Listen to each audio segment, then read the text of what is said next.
This episode of the Pain Education Corner is sponsored by the Camella Foundation. The Camella Foundation is committed to relieving pain naturally using osteopathic healing principles. Here at the Camella Foundation, we envision a world where people achieve their maximum potential by being empowered with knowledge and skills to heal themselves and others. This information is to be used for educational purposes only and not to be construed as medical advice. If you have any questions or concerns, please consult a licensed healthcare professional. Hello, it's Bill, the knee pain guru, and welcome to the Pain Education Podcast, sponsored by the Camella Foundation. Today we have a friend of mine, Eve Colantoni, who is going to be sharing with us around how essential oils can relieve pain in the joints in the body. Eve, so glad you're here. It's great to see you again. Welcome. Thank you so much. Glad to be here. Would you share your background? Like, you know, the 30-second elevator pitch on like what happened, how you got into essential oils and... Yeah, sure.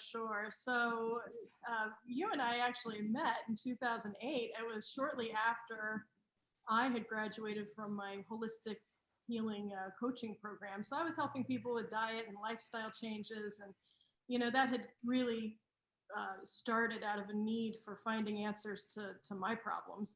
I was in my early 30s. I was on 14 different medications, and it never occurred to me that there was a problem with that. And I grew up in the medical model. Oh, you're sneezing? Let's go to the doctor. Here's your allergy pill. Oh, now you can't focus. Here's your ADD medication. Oh, now you have stomach upset. Here's, you know, and it was on and on and on. It never occurred to me that there was a problem. So I changed my diet. I changed my lifestyle. And lo and behold, I was able to take myself off of all 14 different medications. And I've never had to go back to those. And that was, you know, my goodness, 16 years ago, 15, 16 years ago. So during that time, you know, you start to experience all sorts of things outside of just the realm of, you know, diet, experimenting with different supplementation and homeopathic remedies. And this is when I found essential oils. It was around 2005.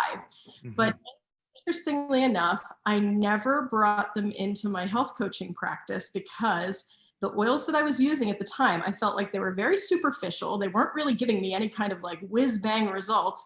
And I'm a very results-oriented person. When I recommend something to one of my clients, I want to know that it's actually going to work for them. So I really just kind of poo-pooed them. I thought that they were, you know, like in the realm of, you know, something nice like a scented candle, but certainly not something that I considered to have therapeutic or medicinal value. So fast forward a couple years, I have a terrible car accident. I wind up with a lot of chronic problems. I'm not sleeping well. I'm totally stressed out. I'm having lots of discomfort in my body. And a friend introduces me to essential oils again, but this time real essential oils, ones that were actually what they say on the bottle, not just a bunch of like synthetic chemicals that are thrown into a bottle with a label that says pure. And it literally changed my life, like night and day difference.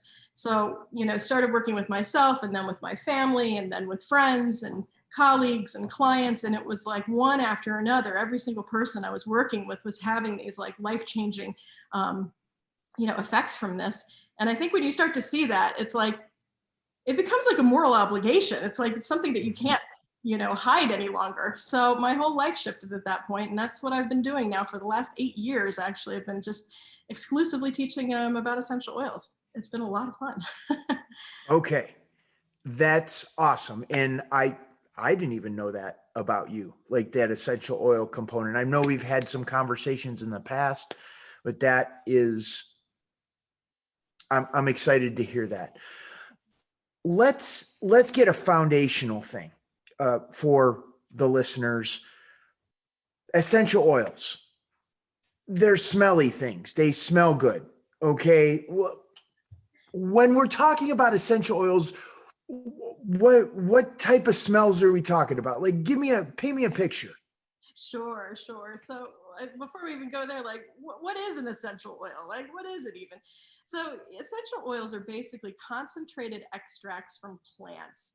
So when you look at a plant, you know, there's all sorts of different parts. It's something that might be derived from the seeds or the roots or the bark or the leaves, or if it's a flower, the petals, if it's a fruit, the rind. So within the plant basically has this amazing defense like mechanism. It's basically these essential oils. When you take a peppermint leaf, for example, and you put it under a magnifier, you can actually see these tiny little white sacs, and those are the essential oil sacs. So what they do is they protect the plant. If the plant is being attacked by some type of predator, or if there's a virus or a bacteria or a fungal infection that attacks the plant, again, these essential oils are absolutely going to help them thrive and protect them. Moreover, the essential oils will help to deliver nutrients to the cells of the plant. So when we're imbibing that into our system, it's going to have a very, very synergistic and similar effect. Does that make sense? It does. It does. Now, these are all plants. These are some plants that I'm asking like part of it because I really don't know. Part of it I'm asking is being like the person that would be asking that question. Super good question. So daffodils, they smell amazing, right? Like they have an amazing aroma. Yes. They do not contain essential oils. Rose, on the other hand, smells amazing as well too, and it contains essential oils. So not all plants contain essential oils. Okay.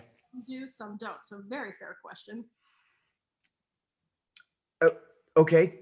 I'm just trying to get like clear if someone is trying to conceptualize where these essential oils are coming from. They're not coming from all plants. I know you mentioned the seeds, the roots, the stems, the petals, the rinds. Help me figure this out. Yeah. So certain plants are going to have essential oils in certain parts. So for example, cinnamon bark, like we're all familiar with cinnamon. That actually, you know, if you go into your kitchen, you can pull out a cinnamon stick, most likely from your spice rack. Within that cinnamon stick, within the bark, you're going to have essential oils. Now, are there essential oils in the root of that plant? Not that I'm aware of. There might be. They might not be worth extracting. So let's talk a little bit about this extraction process. Okay. All throughout time, we've known that there are certain methods that will release certain phytonutrients from plants. For example, many people soak their rice, or they soak their grains, or they soak their beans before they cook them. And the idea is that that's going to make it more digestible and allow us to actually imbibe the nutrients that's in there. So in a similar fashion, if you take a slice of ginger root, and you boil that in water, you can make a nice ginger tea, right? And that can be really soothing to our stomach. When we're talking about essential oils and we're talking about extracting them from the plants, it's basically like a steam distillation process. So again, we're using water, we're using heat, and we're again separating this so that when we imbibe it into our system, we're going to have more, it's going to be more bioavailable. It's going to be more readily available to our system. So again, why do we want to do this? One quick reason, the idea is, you know, there's so many plants on the planet, and when we're eating a really healthy diet, we're not supposed to just be eating like a handful of plants. You know, there's all sorts of bioavailable metabolites in plants when we break them down, and those really, really do like play a massive role in our ability to stay healthy and well. Our ability to predict heart disease, our ability to predict, you know, inflammatory markers in the body. So the more diverse our diet is, the better, you know, we're going to feel, the healthier we'll feel, the more vitality that we'll feel. So using essential oils, again, is just another way to get different like plant compounds into our body. Does that make sense? Okay. Yes. So if I could repeat back to you all of that from a very simplistic way, there are specific parts of specific plants that contain what an oil that we could extract in a way that would be considered an essential oil. Exactly. Those essential oils are a very specific thing. Okay. And then we can use this essential oil to really dig into the purpose of our call today. That use these certain types of oils from certain types of plants as a strategy to help reduce pain in the body. Bingo. All right. Okay, cool. Let's see, where should we go from here? What are some really great ones for reducing pain in the body? Definitely. So, the thing that I love to talk about with essential oils is, when people are experiencing pain, you and I both know it can be exceptionally debilitating. You know, the whole quality of your life can just, be turned upside down in a minute. And Right. you've got someone laying there who's in agony and they're looking at their options. And normally their options are, okay, I suffer or I reach for that, pill bottle on the table there. Right. And I know there are so many people that are in situations now where it's like, they're like, okay, choice A or choice B. Like, what else am I going to do? So the thing that I love about essential oils is it gives us another option. There's another option on the table now. And it's usually safer, it's usually cheaper, and oftentimes it's more effective. So looking at the whole scope of this, when we're talking about essential oils, we sometimes they can be that silver bullet where you're experiencing some type of issue, you apply an oil, and like within seconds, you have relief. That's great. And I love that when it happens. Mm-hmm. But the reality of the situation for most people is we really do have to take that holistic view and say, okay, great. Like, what else is going on in your life right now? Are you the guy that's, morbidly obese, who's smoking a pack of cigarettes every day, laying on the sofa, like afraid to go outside, for whatever reason? There's lots of reasons people are scared to go outside these days. That's right. Right. And then saying, oh, my back hurts because I've been like, laying on the sofa for 6 months, so sure, is my oil going to help? Quite possibly. But is that really going to solve the problem? Well, in the temporary, it might give you enough relief where you can get up and start making some more foundational changes, which are really going to provide the effect in the long run. Essential oils are a great way to get people on the right track, and I can get people so much faster to their end goal than just diet and lifestyle alone. So that's a really, really important thing to keep in mind. But just like, let's take the example of, your Western medicine cabinet. Let's say you go over and you've got a headache and you go, I took a Tylenol, it didn't do anything. It didn't do anything. Oh, but I took an Excedrin and boom, that hit it. So people tend to be really patient with the stuff that they grew up with, the stuff that's already in their medicine cabinet, and the stuff that they know how to use. When it comes to essential oils, sometimes there can be a little bit of a learning curve. So there's multiple different oils that we can try for one situation. And I tell people, just be patient with it. If we don't hit it on the first try, give it a second try, give it a third. Maybe it just means we need a different oil.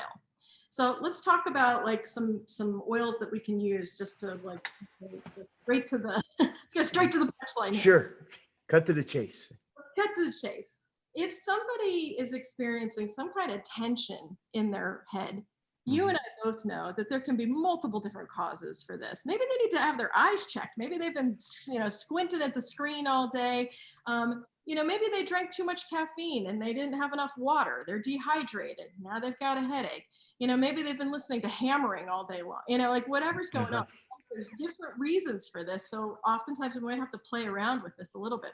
But one of the most simple go-to remedies if you're having any kind of tension in your head is simply peppermint oil. So peppermint oil, we all know what peppermint is. If you've if you've had a mojito recently at the bar, they're throwing some fresh mint in there, and I can guarantee you that fresh mint has essential oils right in that leaf. So you've been already imbibing essential oils and not even realizing it.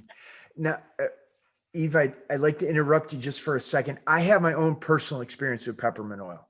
Yeah. This was several years ago, and I had just one of those awful headaches. And I had a friend, she was like, here, put some peppermint oil on your temples. I put peppermint oil on my temples. Now, this was the first time I'd ever heard of using peppermint oil in that way. So I'd been familiar with essential oils. I put it on my temples, and within minutes, it was gone. Yep. And it was just one of those, quite an eye-opening experience for me because it was so quick. So I can attest to it from personal experience. Yep. I had a friend that I worked with years ago, and the poor guy, he really, really suffered from, chronic, debilitating, the type of discomfort that you get behind your eye.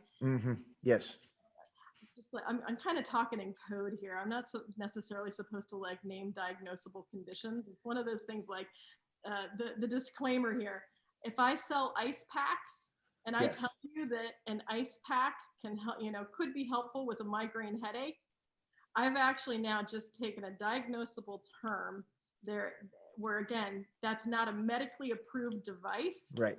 I can get in trouble with the government for saying that ice pack could, be helpful to your migraine. So if I'm talking in code here a little bit and saying things to the effect of like, oh, that discomfort that you get behind your eye, I think we all know what we're talking about. Well, to cover any bases, this is not to medically diagnose or prescribe or any of that stuff, but I have that on the website and all that. And neither of us have stayed in a Holiday Inn Express last night, so we should be good to go. Absolutely. So good to hear. And in regard, sometimes the most simple essential oil is the one that's just going to give you the most effects, like right out of the gate, something like. Now, that said, essential oils are fantastic in the sense that you can take a single oil like peppermint, you can take a single oil like lavender. We all know what lavender is. It grows wild, it's beautiful. When you take the essential oils from both of those and you combine them, there's this amazing synergistic effect where it basically can, cause an exponentiation with the result. So combining oils then becomes a whole nother animal. It literally creates a completely different compound. So when we're talking about head tension, I always say go straight for your, peppermint. If that doesn't work, then the combination of peppermint, lavender, and frankincense. Oh, okay. Those three in combination just seem to have an effect that will knock that out for people. So let's talk a little bit about those other two quickly. Lavender, another amazing, amazing oil.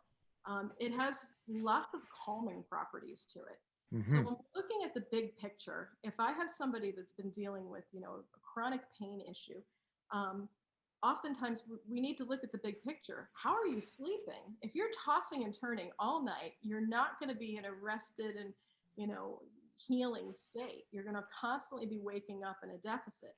Something like lavender can absolutely calm the nervous system so that when you go to bed, you're actually getting a restful night's sleep. The healing process can initiate and we can move forward from there. So that oil, like I said, it's great for any kind of tension you might be having in your head, but it has the dual effect of causing calming in the body. Now, frankincense, I think were you raised Catholic? I know we've both. Yes, plenty of. I wasn't. It's so funny. Yeah.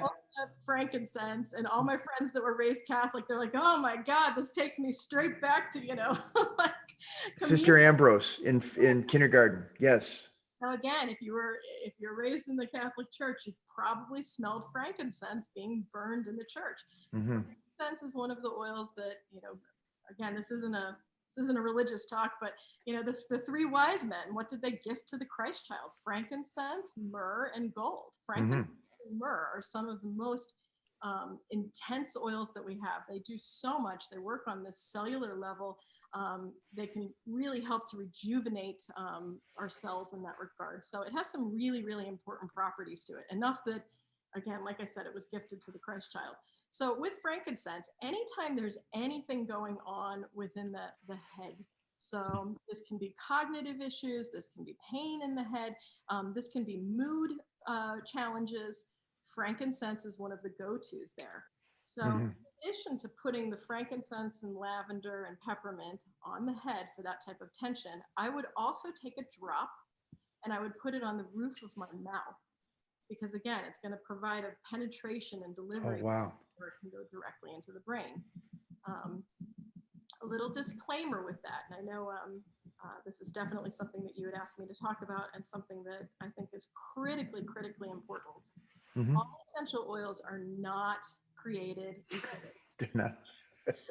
The example that I like to give is if you go into the grocery store and someone says, hey, Eve, pick me up some pancake syrup.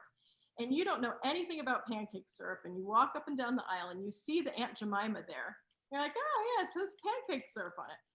The average person doesn't even think about it. Okay, that's nothing more than high fructose corn syrup, artificial color, artificial flavor, a bunch of preservatives and chemicals. There is absolutely nothing in there that actually resembles true maple syrup.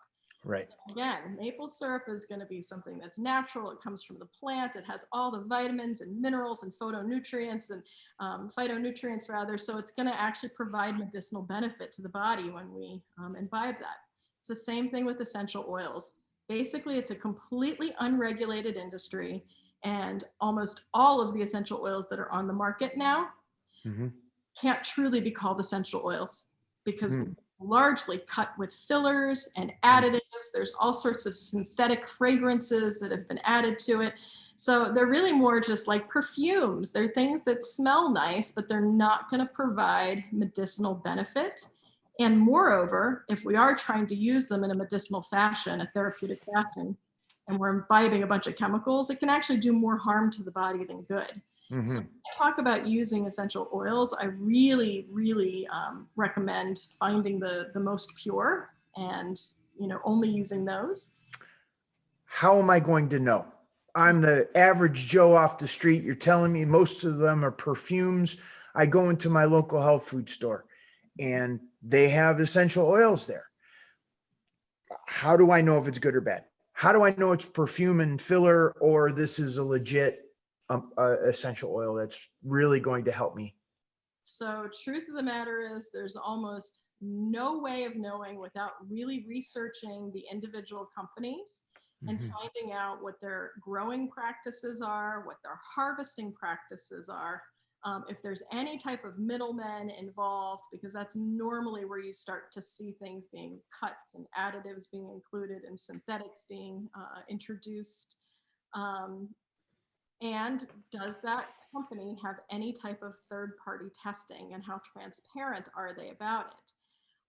There's certain companies now that will, advertise our oils will be tested, and that test is like the equivalent of like, looking at a glass of water and saying like, oh, is there any like bark floating in it?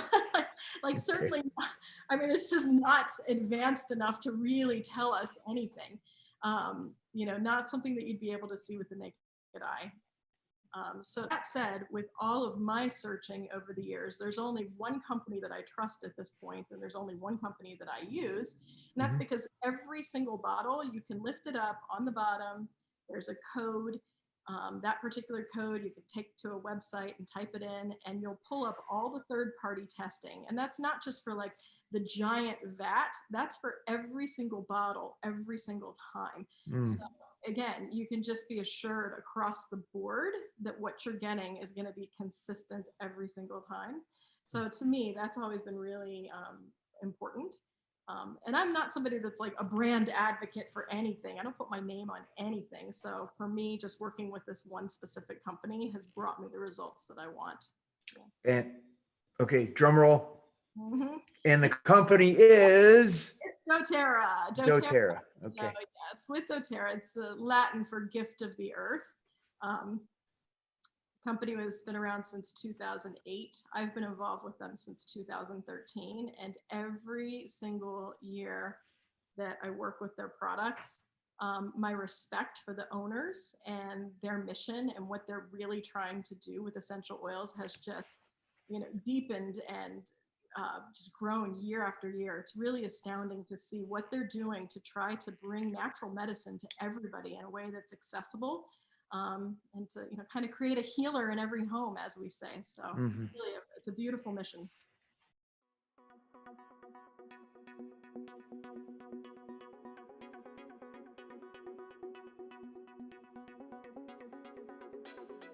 About the work we do at the Camella Foundation, please visit our website at the Camella, COMELLA foundation.org.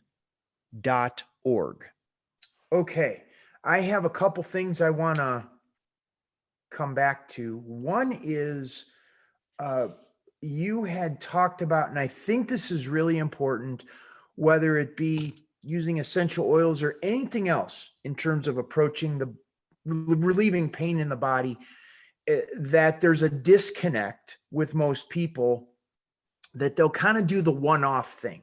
Well, I'll try the peppermint oil. If it doesn't work well, then I'm going to go back to what I know. Or I'll try this, or I'll try that. I'll try this therapist for a few sessions, see if it works. And I think that is short-sighted in the sense that they're not incorporating it into a larger strategy. I think that is something you said before that stuck out for me in terms of,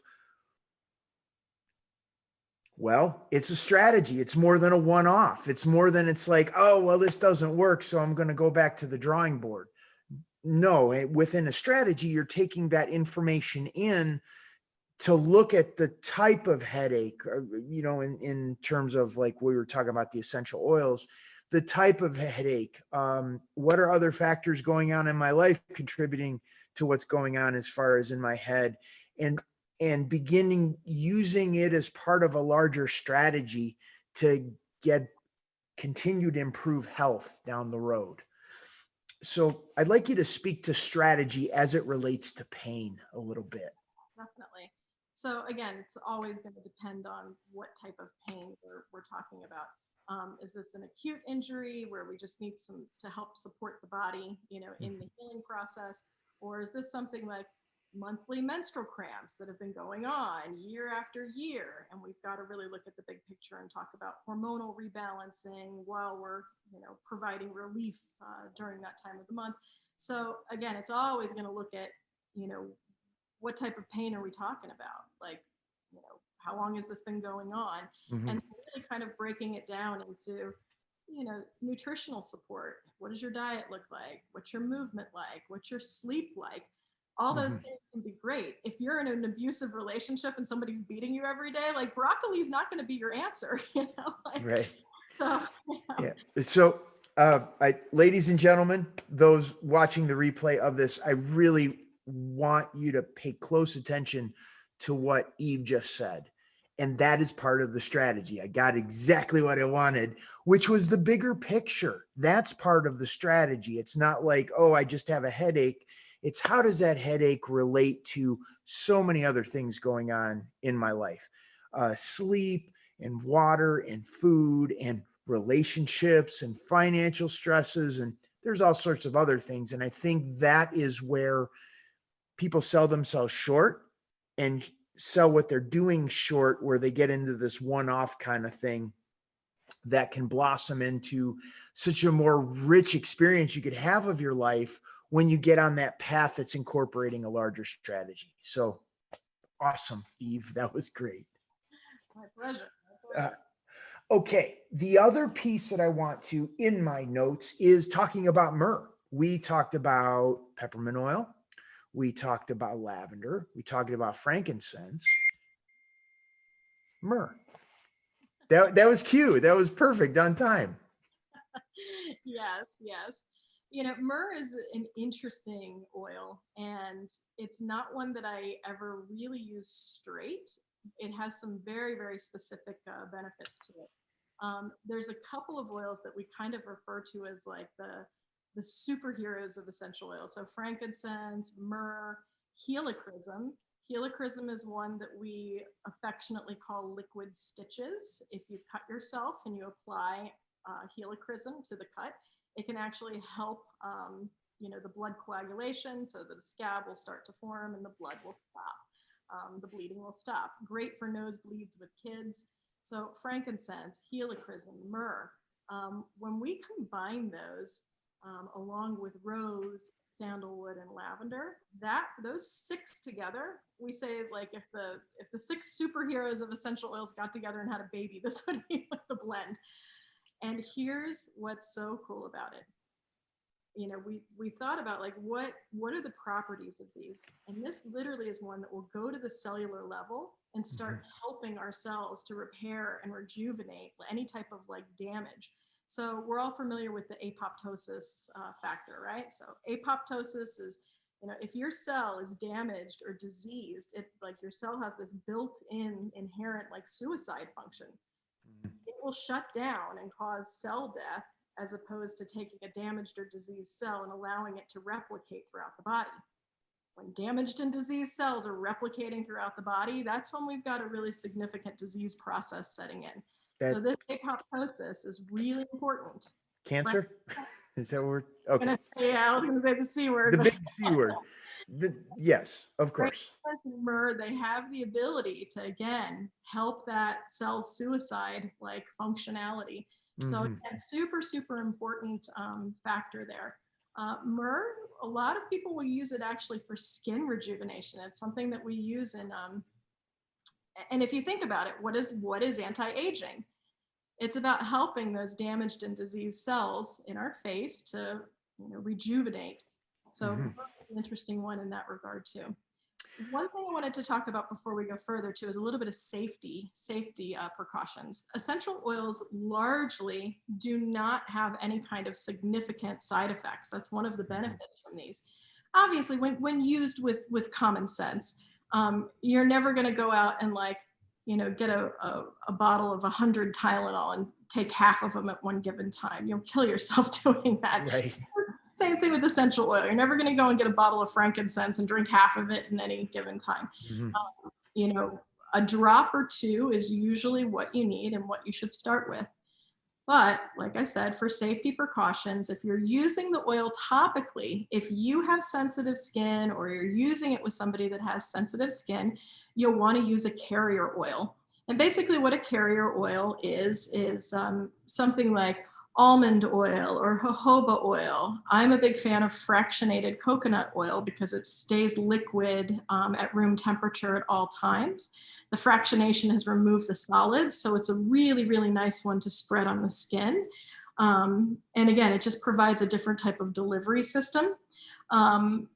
Sometimes it's hard to take a single drop of oil and spread it over a large surface area.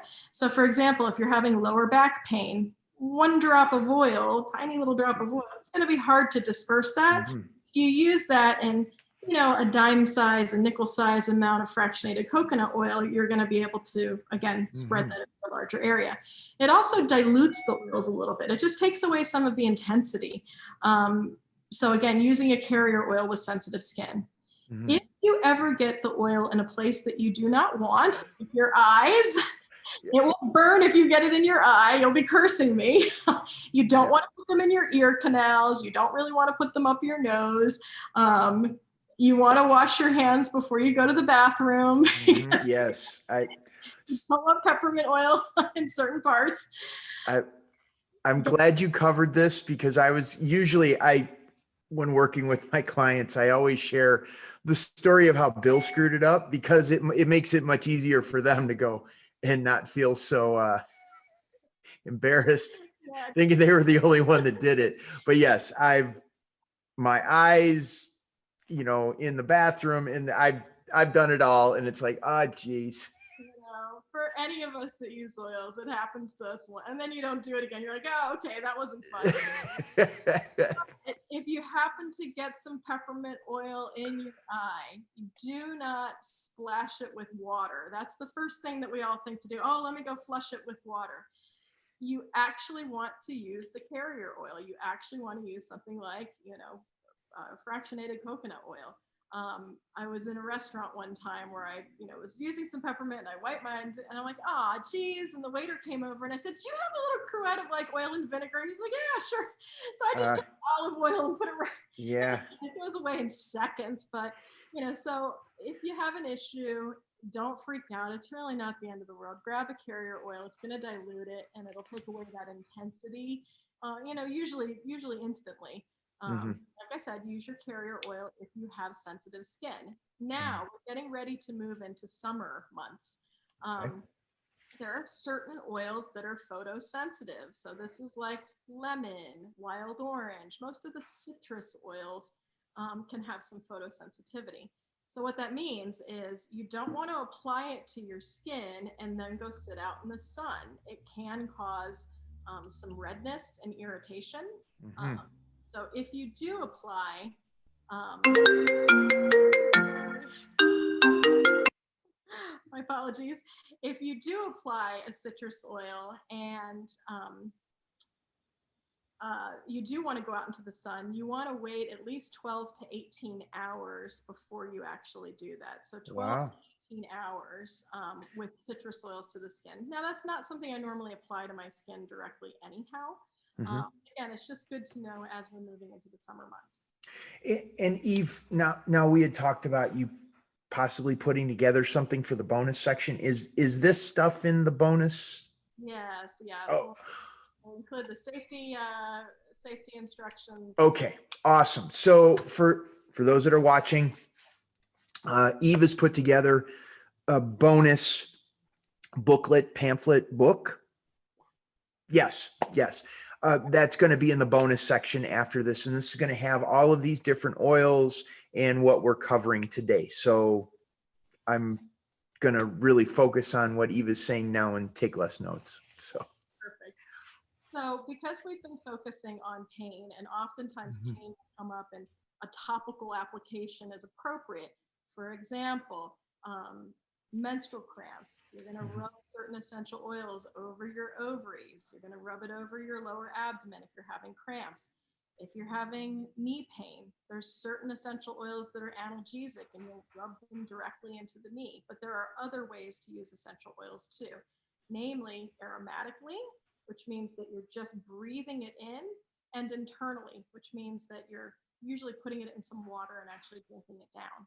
mm-hmm. Now, the aromatic usage, this is literally just opening up the bottle and breathing it in. So if somebody is, you're having a lot of tension in your neck, for example, and you know it's because you're super stressed out. Something's going on at work and it's just causing you to tense up. Well, sure, we can apply something to the neck topically, but we also want to work on the stress response because that's actually the underlying issue, right? So something like lavender can be exceptionally calming. So just opening up the bottle and holding it right up to your nose and inhaling, or you can put a couple of drops on your hands, rub your hands together, cup them over your nose, and inhale. That's what's happening when we're inhaling is basically the concentrated extracts in this compound. There's volatile aromatic compounds in it. So when we're actually inhaling that, it's going directly to the olfactory bulb and it's directly influencing our limbic system. So, I mean, it's profound how much of a shift that we can create in an emotional state within the body within seconds. I mean, it's really, really amazing. So I've seen people that have like been in a full out, state of distress, just absolutely, experiencing feelings of panic and anxiousness, and they inhale the lavender, and it's amazing just to watch that stress just completely come down. So, I mean, it's amazing. So other oils, if somebody's experiencing low moods, you just can't seem to pull yourself off the sofa. This is where citrus oils are going to be, mood boosters. So again, it plays into the bigger picture, like we talked about before. If your back is hurting because you can't get off the sofa, but you can't get off the sofa because you're just too down in the dumps, citrus oils can be very, very invigorating, livening, mood boosters. So, and the last way that we talked about was taking them internally. And if I have somebody that's dealing with a long-term chronic issue, this is where I might want to use some oils internally. For example, turmeric. Turmeric is absolutely amazing in terms of bringing down inflammation in the body.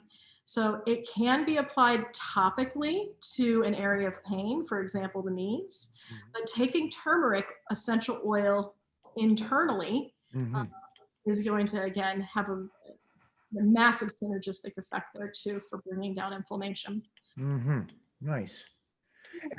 And this is the first time I've ever heard of turmeric essential oils. That's good to know. And what you were saying before, and this is very interesting, and this goes back to what you were saying about strategy, and based on what you're dealing with, how you can combine oils as a way to achieve the result that you're looking for. The immediate, the piece that really clicked for me was you're saying, well, if you're on the couch because you're unmotivated, as opposed to if you're unmotivated because you have lower back pain and you don't want to get off the couch, you're going to use different oils as a strategy to reduce the pain, to increase the motivation to get you back on your feet. Or As a, vice yeah, vice versa. Yep. That's great. I love it. That's awesome stuff. Interestingly enough, you might be applying an essential oil like frankincense to your knee because you know that it's going to help with the inflammation. Okay.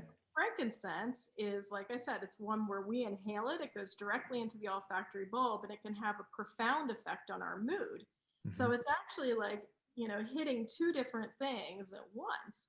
Mm-hmm. Oftentimes with Western medicine, we have side effects, but they're not always pleasant. With this, it's like we actually get a positive side effect.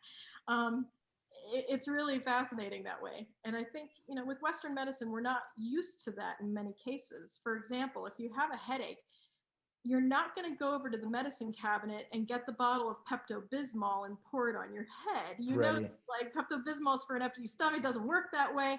But interestingly enough, with peppermint oil, you can apply that to your head. You can pour it on your head, and you can also put it on your belly too if you have an upset stomach. Peppermint is wonderful for the digestive system. Mm-hmm. So this is oftentimes why Big Pharma doesn't like us too, because they're like, wow, so this is good for a headache, but it's also good for alertness. It's good for cooling. It's good for, upset stomach. If your knee is inflamed, it can like provide that cooling effect. And you're like, wow, all that from one bottle? Yup. And as long as you don't stick it in your eyes or touch your private parts, there's no negative side effects. And you use a carrier oil if need be. I get you. I do teach a class on essential oils and intimacy, and there are certain ones that you do want to put on your private. Well, there's that. That's a different subject. That's a different nonprofit. That's a different podcast. Totally. Okay, I got a question for you. This is popping into my head, and I had a friend who had lots of essential oils, and I was just fascinated by the different smells. Because some of these things I'd never heard of at the time, helichrysum, frankincense, myrrh, like these were all like, almost like these were anomalies in my world, probably about 20 years ago. So I would go and I'd undo these and I'd smell them. Can you speak to anything as to why an essential oil will smell awful one time, and then another time it's like, that kind of smells good. What is that? Can you, I had no idea what that is, but. Well, the first thought that's coming to mind is I'm like, where were these essential oils? Like, okay. No, it wasn't like that. They were legit, they were clean. It was usually in, in those small bottles that were pretty sealed, and it's got the little dropper thing. So it was no. That usually means nothing. Well, okay, let's assume that they didn't have any, they weren't tainted. Normally when essential oils smell really bad, it's usually because they're not pure and there is some type of synthetic in there. Something Okay. rancid. Okay. That said, there are certain people that just don't enjoy certain aromas. Funny enough, I'm not a huge fan of lemongrass. People cook with lemongrass, they love it. And funny enough, lemongrass is amazing for tight muscles. If you're having sore muscles or sore joints, lemongrass just applied directly to the area of pain can be great. It's not one of my favorites. And I don't say that about too many of the oils. I usually love all of them. I don't know, lemongrass just doesn't resonate with me. So that could be a thing. As far as them, smelling good one day and then not smelling good the next, I don't know. Like your body will direct you to the foods that you want. Just like you're like, oh, I've had mangoes 3 days in a row. I'm all mangoed out. So if your body doesn't need it, it's gonna say. Whereas you look at pregnant women and they're like, oh my god, I need to eat spinach. And you're like, oh, you probably have an iron. Like, sure. body's craving something. So body will do that with essential oils too. And where my brain was going was along the lines of what you were saying, like the body is telling me something. And I wasn't clear on if the smell was something that I needed to work through, or it was something I needed to stay away from. Where are you on that? You're like, if it doesn't smell good, stay away from it? No, not necessarily. Not necessarily. Like I said, I know that the lemongrass that I'm getting is absolutely pure. If I need to use it, sometimes I'll put it on. It's not my favorite aroma. Mhm. But I don't necessarily use it for the way that it smells. I use it for the effect that it's going to give me in my Okay. color. So as long as it's giving me the effect that I want, yeah, and again, it's not something I need to use regularly, then it doesn't bother me that much. So. Okay. Well, we went through quite a list so far. I've got, let's see, lemon, wild orange, lavender, rose, sandalwood, helichrysum, myrrh, frankincense, peppermint, turmeric. You Yep. mentioned lemongrass. Yep. And that doesn't cover any of the blends. The blends start to get really, really interesting. As a layperson who's just getting started with essential oils, I would tell people, do you need to create your own blends? Not at all. Not at all. In fact, when you're working with a company that's already formulated blends, they know the proper proportion of each oil to create that synergistic effect. And that's been tested to make sure that it's going to give the result that we want. So for something like pain, there's a blend that we have, it's our soothing blend. The brand name is Deep Blue, and it's phenomenal. The reason why it's called Deep Blue is because it's actually blue in color. It has some blue tansy, it has some blue chamomile. So when you actually open the oil, it's very obviously blue. It is incredible for pain, any type of pain. Um, Especially like sore muscles, sore joints. I had a girl that used to stand on her feet all day. She was a cashier. She'd say, "Oh my God, by the end of the day, I just can't even believe how much my feet and my legs hurt." She would put that on, and it was like instant relief. A kid, she just turned 11. I know it's so hard to believe, right? Wow. Right. Okay. Yeah. So, she'll come and say, "Oh, mama, like my ankles, my shins," like she's going through that growth spurt. And I'll put the Deep Blue on her legs, and she just loves it. So she doesn't go to bed without it. That's what she does as part of her little nighttime routine now. She puts it on because she knows that she can sleep easily without that. So that blend is absolutely amazing. It has a little wintergreen in it as well too, which is renowned for bringing. It has analgesic effects, brings down inflammation, and can help with the pain response. So fantastic oil for pain. Yeah, I have tried the Deep Blue before in the past, and it does. That wintergreen is what I was going to say, like Vicks, in that direction. Not quite the same, but there's a sense of that familiar scent in it somewhere you can't really put your finger on. I'll tell you a joke. I was dating somebody, and I gave it to him, and he goes, "Oh, this smells like Vicks." And I said, "No, you've got it wrong. Vicks smells like." There you go. Sure. This is where all those smells came from, like the essential oils. And there's none of the junk that you're going to find. With something like Vicks, you're getting like 1% of the active compound in there and 99% garbage. Whereas with this, you're getting the straight essential oil with no other additives. So again, it's totally pure. What other either oils or types of pain that we could chat about?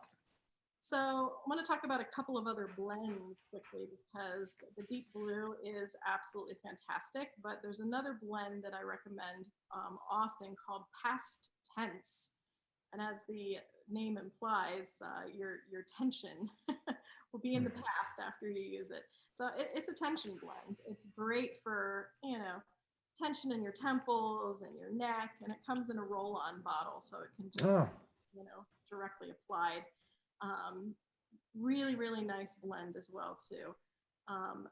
For PMS, if you're experiencing, menstrual cramping, which can be, immensely painful, we have a blend that's designed to balance the female hormonal system. So again, that's one that you rub directly into your ovaries and over your lower abdomen, and it can be extremely helpful, again, in balancing the female hormonal system.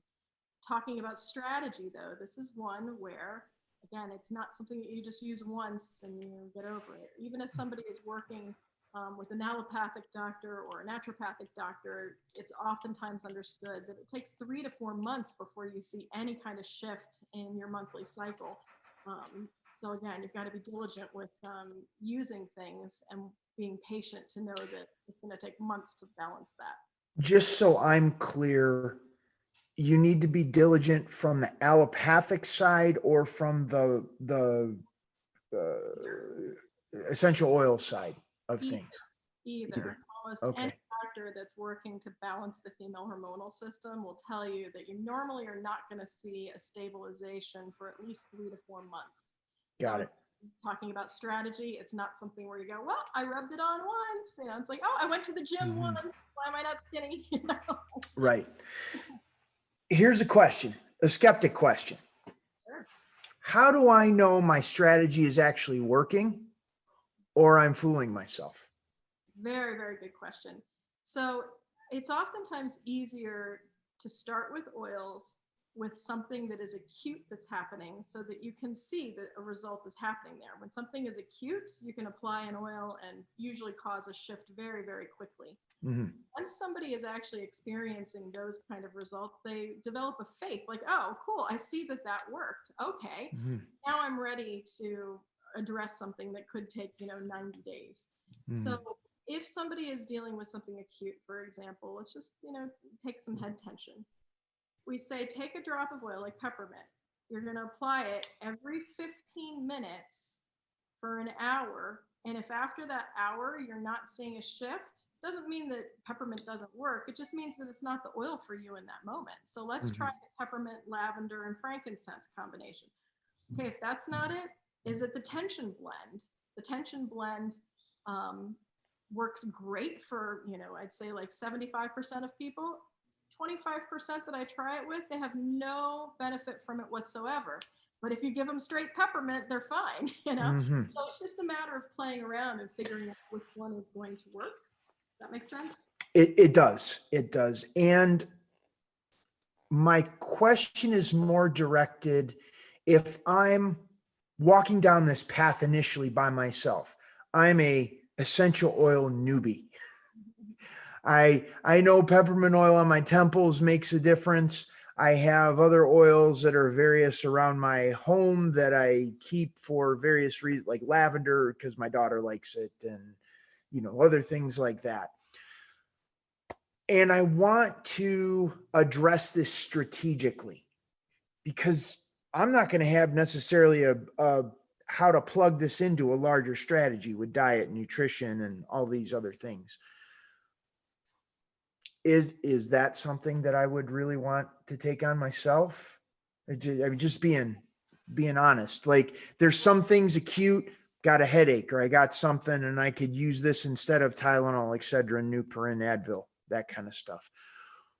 How do I know I need to graduate to more help, more support? Sure. So when somebody is just getting started with essential oils, I always say, like, start with 10, the 10 that are going to be the most common in terms of things coming up in your day-to-day life, so that you start to have a wellness go-to, as opposed to, the toxic over-the-counter things that have side effects that we've all been using for years and years and want to move away from. Start by replacing those. And then here's the beauty of this. With essential oils, there are tons and tons of resources available. So you don't have to try to figure this out yourself and put together protocols and kind of just go about it in the dark. And I'll tell you, I go to my resource books all day long. And here's the reason why. There's hundreds of different essential oils. They all have different compounds. I don't have every single compound memorized because it's unnecessary to do that. On top of it, when you start blending oils, now you might have 10 different oils that are in combination with each other. They all have different properties. This one's analgesic, this one's antiparasitic. You're never, ever going to be able to remember that unless you have some type of photographic memory. On top of it, then what are the different protocols? Oh, well, this one needs to be used in the morning and this one in the afternoon to get the effect. So this is why we have wonderful reference books. It's all You're like, oh, what am I working on right now? Well, let's see. Let's like just flip ahead and you're like, oh, okay, great. I'm going to go to one that's related to pain. I'm literally just flipping through here. I didn't, here's the PMS one. So just because we were talking about this. So again, it's going to give you a suggested protocol. Start with this blend, rub it over your ovaries and your pulse points, apply it to calm cramping as needed. And then on a regular basis, using a phytoestrogen, using our grounding blend. So those are all going to be things that are going to bring down the tension in the body and to help normalize a hormonal cycle. So like I said, you don't even have to figure this out, just having like good reference guides that actually take you through a protocol. So, and having somebody to guide you through when you're new is absolutely beneficial, but it's fascinating how quickly people, it's like ducks to water. They're like, oh, this isn't complicated. Okay, great. I just put it on my, put it in my diffuser before I go to bed at night, or I inhale it, or I put a little drop on my pillow. It's just written there. You do it once or twice and you're like, okay, that's not hard. I just put a drop on the pillow. Big deal. Right. Okay. Eve, tell us about the bonus you put together for us. Yeah, so I'm including some safety instructions for you so that you can feel confident in using essential oils, and a couple of protocols that will help with some of the most basic, pain issues. And then a quick guide on how to use oils aromatically, topically, internally. But I teach classes once a week on, just the basics of essential oils, what you need to know to get started. Mm-hmm. So anybody can tune into my classes. They're always on Mondays at it's 6:30 Eastern time. Okay. So yeah, you can always tune into one of my classes. I'm actually teaching that class every other week now. It's every first and third Monday at 6:30 Eastern time. So that's a great opportunity. It's a completely free class, and it will, expand beyond just what we've talked about tonight. Mm-hmm. But give people a good foundation, so if they want to start using essential oils, they can. And I'm always available for a consultation. We can hop on the phone. I can, find out what you're working on, and then make some recommendations from there. And there's no charge for that. I'm happy to do it, just because when people are getting started, they need to have a little bit of guidance in terms of what to get started with. So I'm happy to do that. Sure. I definitely want to talk to you about that more offline after we're completed with this, but that's fantastic. So we got 6:30 p.m. Eastern on the first and third Mondays of each month. You have this free essential oils class where you help people kind of cut their teeth, get their training wheels off with the essential oils. That's awesome. And the guide will be, well, right down below this video, they'll have the bonus button. They click on that. That's going to take them to the bonus link where it'll come up. They could print that out. They could save it to their computer, whatever the case may be. Yes. Eve, if someone wanted to get in touch with you, what website could they go to? It's vivaaroma.com. VIVAAROMA.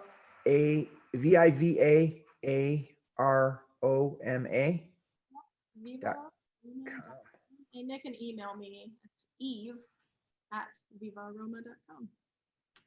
VivaAroma.com. Awesome. Well, we will have all of this information in the show notes so people can reference that.